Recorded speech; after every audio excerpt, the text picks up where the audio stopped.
Symmetry. I love symmetry. I'm not exactly sure why, but I just loved it since I was a kid.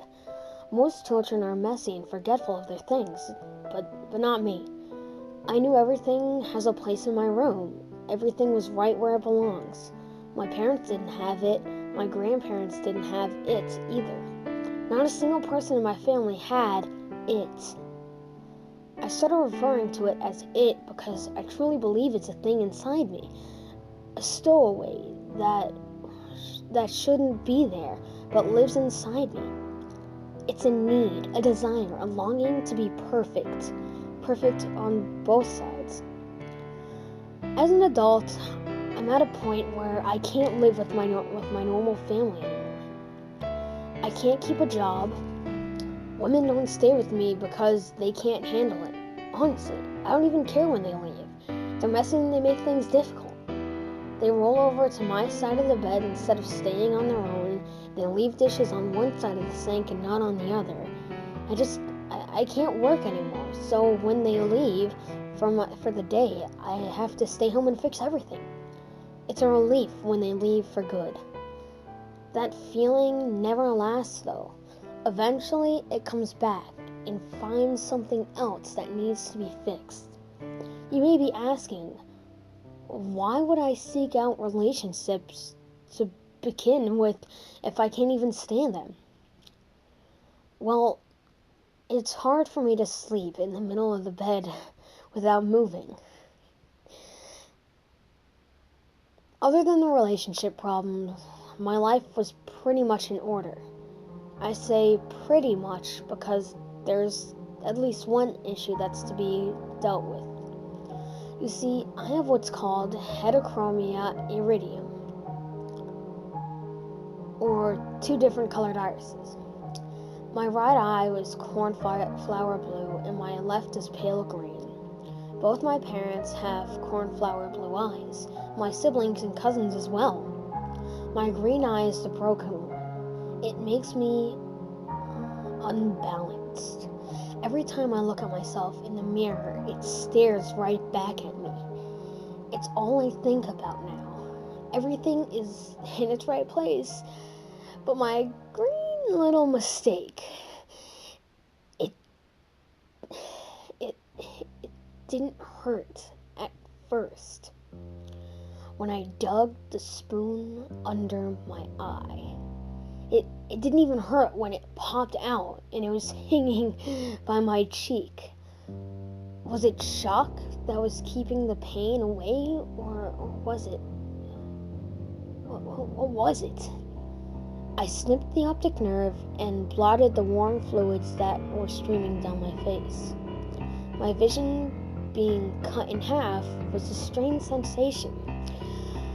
But what was left of the dangling flesh I placed back now in my eye hole and bandaged it up and rinsed the spoon as I went back to sleep. I woke up happy. I'd never slept better in years. It was finally done and I was fixed. I got out of my bed and stumbled to the bathroom. My body ached and my head was on fire. I flipped the switch in the bathroom and the light was blinding. I slowly removed the bandage and it was soaked with blood. And, well, it was dry, so it now was just sticking to my face like tape. When I looked up into the mirror, my stomach turned. Only then, had I realized what I'd done to myself. I couldn't believe it. There was a hole in the left side of my face, but not the right. It was unbalanced. Again! It was much harder. It was much harder digging out the second eye. My hands were shaking, and when I dug the spoon in, I missed several times, puncturing my pupil 3 times before I finally got it in. Once the eye popped out, I reached for my scissors to finish the job. The blood from the previous night had dried on the blades, so the scissors didn't cut very well. You know when you were a kid in elementary school, and your teacher made you cut some construction paper for art projects? Did you ever try to cut too many pieces at once and the scissors just couldn't take it? And the blades would, kind of fold over each other and the paper would get pinned between them? That's what happened with my optic nerve. The nerve was pinned between the 2 blades. It was stuck, and as I tried desperately and frantically to make it unstuck, I slipped on the blood and started falling to the floor. Reflexes kicked in, and I let go of my eye and tried to break my fall with the hand. The weight of the stuck scissors on my hanging eye was unbearable. I knew I couldn't stand it much longer. Well, not at least long enough to make it to the kitchen so I could get a knife. So I pulled it straight out of my head. I felt the flesh tear from the inside of my skull. I felt it rip and spew liquids everywhere. I knew I was crying, but there was no telling the tears from the blood and the ocular fluid.